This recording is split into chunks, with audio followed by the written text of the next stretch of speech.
On this episode of Lily's Table, I will be sitting down with Aria Brooks, a native of Atlanta who's following her passion for performing through the arts. She loves to sing, dance, act, and write songs and stories.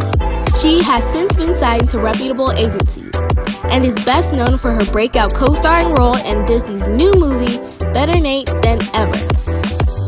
She was a part of the cast of the Nickelodeon reboot of All That, acted alongside Cynthia Erivo in the award-winning film Harriet, and recently announced that she is a member of the much-anticipated Season 3 cast of High School the Musical the series. She also released her debut music EP project, Castles, where she shared her personal journey through mental health struggles and challenges, as well as her growth and triumph. Castles Part 1 and Part 2 are available on all streaming platforms. Besties, it's Lily. Welcome back to another episode of Lily's Table, and I'm here with Aria Brooks. Aria is a singer, songwriter, actor, and recording artist. Let's get into it. Thank you. It's so great to be here. I'm so happy to have you here. Okay, first question. What got you into acting? Well, both of my parents are performing arts teachers. So even though they specifically teach music, but they also teach like drama, theater, that kind of stuff. So I was always into it at a young age, and they didn't force me into it, but they were kind of like, you're going to do something. You're going to do something with performing. And I've loved it since I was little. I think I came out the womb reading lines and singing and things like that. So it's just always been interesting to me. But I took it seriously like when I was 10 and I decided like, I want to be on TV. Yeah. Me too. I'm still getting there. But did they also teach you how to sing too? Well, I guess I had like a gift for it and I did it on my own. But then all the like music training that I got, I was constantly singing around the house. They were helping me out with that. So both areas, music and performing in general. Oh, so you like had like the type of household that helped supported you in your dreams because it was something that they're good at. Like my parents, they are media people, and like I'm here doing media stuff. Yes. So, thank you. Okay, now let's talk about your past projects. What project do you think you learned the most from? I think I learned the most from working on All That because it was my first series regular role. It was my first like big role. I had to like relocate for it. So it was like a really big deal for me. And I just learned so much being on set. I learned about how the process is working on shows, SAG projects, whatever you want to call it. It was just overall a really big learning experience. And I'm applying everything from that process to current projects. And now there's something I really want to know. Which project had like the coolest set ever? Ooh, okay. Oh. Okay. So it's between two. So All That had amazing sets. It was always something super crazy happening on that show. We had like 10 different sketches every week and it was like insane. And there were different sets in our studio. So those sets, it was cool to see, especially how they built them so fast. Better Nate Than Ever, we literally filmed in New York. So some of them weren't really built sets. They were like actual sets. Nice. So I can't say all of them, but there were some amazing parts of New York that were so fun to film in. And what is the craziest thing that has happened on set? Craziest thing that's happened on set? Literally, I have too many stories to count, but I think one thing, on All That, there was a scene where a volcano had to erupt and like slime erupted out of the volcano. But during rehearsal, we couldn't do that part yet. We were just going through the motions. We weren't in costume and everything. But the floor was super slippery. So during our run through for producers, I completely slipped and everyone was just laughing. They thought I was so serious, but I slipped and the cast, I was like trying to get up. I like hurt my leg and they were like dragging me off the stage to leave. I was dragged. I was dragged. And it was like, it was funny looking back at it, but it was like so chaotic. We were like, so let's maybe get her out of there before the volcano erupts or else I'm going to like slip big time. So that was a pretty crazy thing, but it's pretty funny now. Oh my gosh. And was that on Nickelodeon set? Yeah, that was on Nickelodeon set. Speaking of that, what was it like working with Nickelodeon? Working with Nickelodeon, it was a great experience. I learned so much. I met so many amazing people and like made connections that I will never forget and made some amazing friends on that set. That is so nice. Like, I aspire to have your career one day. You will. Thank you. Okay, so let's talk about your upcoming Disney Plus movie, Better Nate Than Ever. Oh, working with them was so amazing. It's such an amazing set. Tim Federle, the director and writer, he really worked hard to make it a pleasant experience for everybody and a pleasant on-set experience. So everyone was super sweet. Everyone was so nice all the time and making sure everyone was okay. I just loved being a part of it. And plus the movie, it's going to be so great. I can't wait for you guys to see it. So working on it was just absolutely amazing. I'm so excited to see it because it sounds like a really good movie. Yes, it was so fun and it turned out really, really good. Let's take a quick peek at Aria as Livy in Disney's new movie, Better Nate Than Ever. I was just calling to say good luck, or break a leg. You deserve the lead this year. You really think so? I mean, should Wicked have beaten Avenue Q at the 2004 Tony Awards? Obviously. Love you like a sister! Love you like a sister too! You guys are so weird. We know. What is the movie about? Okay, so basically, here's what I can give you now. So it's basically about Nate. He is a Broadway lover. He loves musicals. Him and his best friend, Libby, me, venture to New York. And basically they go so they can audition for Lilo and Stitch the musical. It's like an adventure to New York. They sneak off. And it is just, the concept of it is so amazing. I can't wait for y'all to see everything. I am so excited for this movie. Okay. Now, let's talk about your singing career. How old were you? Well, you said you were 10 when you started. And what was the first song you made? Was it stuff that in your journal or was it a real produced song? Well, yes to both. It was something I wrote super randomly. I got up on our computer and I had GarageBand. So I was just working on GarageBand. I might have been 11. I think I was 11. So I just got on GarageBand, started putting random stuff together and I wrote a song to it and we released it and everything independently. And looking back on it, I sounded really youthful. It turned out good for what it was. And even still, I realized this is actually a good song. But it was I think my songs have gotten much better now than it was, but it was called Truly Me. I released it in 6th grade. Really? Yes. Oh, so you were getting to it early. Okay. Now talk to us about Castles Part 1 and 2. Well, Castles Part 1 and 2, originally it was an album, but we split it up. And so it went over the course of a year, over the course of 2021. So we released singles and then an EP, more singles, and then another EP. And basically it's just talking about my growth, and my growth, mental health journey, things like that. Because I was going through a really hard time in 2019, 2020, which a lot of us were because of COVID, but for other reasons. Girl, don't even get me started on that one. It was an interesting time. And I feel we were all going through different things. So I just had to grow from that. And Castles just kind of talks about that growth. Castles Part 1 is me realizing the mental health issues and recognizing, okay, something's wrong, we have to fix it. And Castles Part 2 shows how I fixed it and where I am now. And I'm still getting better every day. I'm still not exactly where I want to be, but I think I'm growing every day and I'm proud of who I am. And can you give me an example of one of the mental health problems? Sure. So in 2019, I had really bad anxiety and I never considered myself depressed, but I think I would fall into depressive states and I definitely wasn't happy. So it was a really, really tough year, 2019 into 2020. In the pandemic, although it wasn't the best experience, the way it happened, but I really needed that break from people because oh my gosh, I was on my last straw. I was y'all, God, what more do you have for me? What else? So it was some really bad mental health issues like that. And to the point my mom started noticing them and she was I will fly you back, because I was in California. She was I will fly you back to Atlanta right now and we will stop everything as long as you're okay. And I was no, it's okay. It wasn't okay. And I'm glad everything shut down because I was able to get better.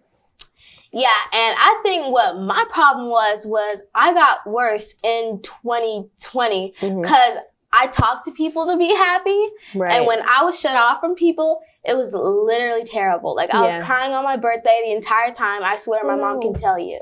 And can you give me an example of something that helps you feel better? A couple things. One was like writing songs, which is why Castles was so helpful for me because that's how I got it out. Writing is therapeutic for me. Recently, more so, I've been into journaling. I've been writing songs still now, but like journaling has been a big thing for me. Like meditating. So like getting in touch with my higher self, that kind of stuff has been really, really helpful for me. So just taking moments away from people, because as much as I'm a people person, I love to share, I love to be around people. I need a break because I feel like that's where some of my conflicts can come from. So just being alone and being in solitude is so important. It doesn't make you lonely. It just means you're alone, and that's not a bad thing. Okay, so I can relate to you a little bit, only because I really do love being around people and talking a lot. Yeah. And so some things that helped me when I had anxiety was, first of all, I know it sounds kind of weird, but LED lights, they just calm me down when I put on like soothing colors. Yeah. And I also did this thing in my phone notes where I wrote down what I was feeling. Right. Like when I was having panic attacks, I had to like figure out what was wrong with me. It was really hard, so that's why I started writing them down so that I could read it. And I was like, that's what happened. That's similar to me. I did that in my notebook or when I'm journaling. Yes. And my friends are now struggling with it, and now I'm talking to them about it. And I'm like, well, first you have to find out what's wrong.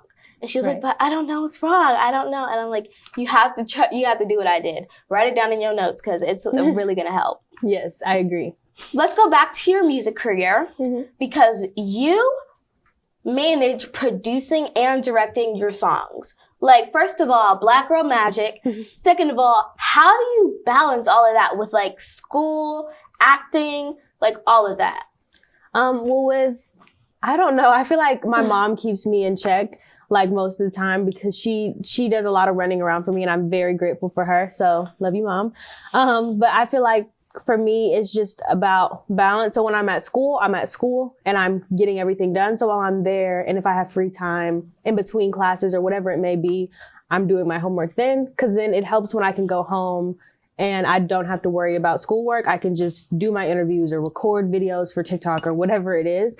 Like that, it's just very helpful to like not procrastinate, as hard as that is for me, because that is like my worst trait.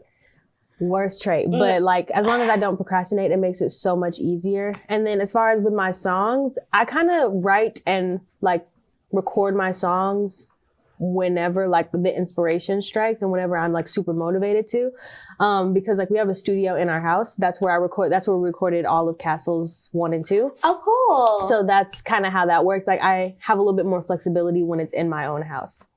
And let me tell you about my time management. That is like the worst thing ever for me.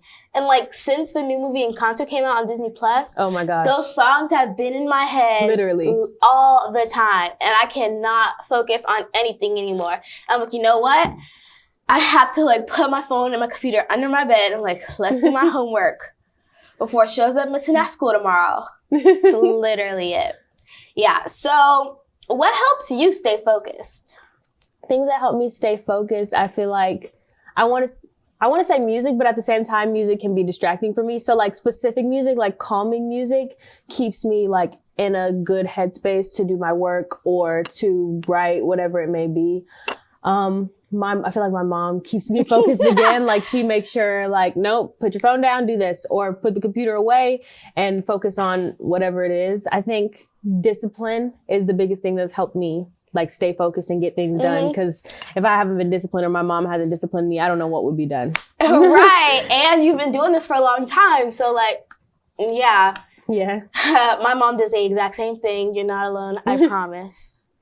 And so I don't know if you have the time to do, but if you're not reading, writing, recording your songs, doing homework, what do you do in your like free time? It's crazy because I feel like writing songs is a big part of my free time because it doesn't feel like a job to me, even though I've turned it into a career. It's not really a job. So that's a big chunk of my free time, writing. But also I love watching YouTube videos. I've gotten back into YouTube lately, actually, because like, I don't know, something about like especially Black women when they'll go on like rants like about problems with society or advice videos, Ooh. self-care videos, something about it. I could watch those for like hours at a time and just not get bored. So I love those on YouTube. TikTok is all of my free time. All of it, making them, and I post them and they do well. So that's still kind of a part of my job in a way, but still like scrolling through TikTok, I could do that for hours and not get bored. Yeah. What type of stuff do you post on TikTok? I mostly do relatable content, like the relatable, funny stuff. That's most of what I do. I do some other stuff too, but that's normally what does well when people can relate to my videos. And the most comments I get are like, oh my gosh, you're an actor and you're a singer, but sometimes I forget you're a celebrity. I'm like, my gosh. Oh, thank you. I try. Yeah, because I found your TikTok page on my For You page before I knew that we had this interview, and I just started stalking, no judgment. And I was literally laughing the entire time. Thank you. I was like, I thought I was the only one who did that. Yes, literally, those are the videos that do the best for me. Yeah, because it's like, oh, I do that too? Yeah. Interesting. Right. Now, let's talk about your Black girl magic and your image. Can you talk about how important it is to be represented correctly on social media and TV? That is super important for me. I'm constantly advocating for it because I think we've progressed a lot as a society. Let me just start with that. Like, I feel like Black women, Black people, people of color in general are being represented more on TV. But I also think the way we're represented still needs to change. Because it's like one way or no way, it feels like, if that makes sense. The way I wear my hair or the way my makeup is done, the clothes I wear, the types of characters that I'm playing. It's like, it shouldn't always be the same thing. The sassy Black girl on a TV show or the, like, you know what I'm saying? Like, it just feels very forced. And I think stereotypical. That was the word I was looking for. I couldn't find it. But like, I feel like we need to diversify the types of roles that Black women go out for because we are everybody. We can be nerds. We can be the popular girls. We can still be the little spunky side character who always has a comment. But I think it's just so diverse. We are so diverse. Our culture is, and that needs to be represented. I agree because it's like we came a long way, right? But we still got a while to go. A long way to go. Yeah. Yeah. And do you have any stories of you having trouble with your image on set?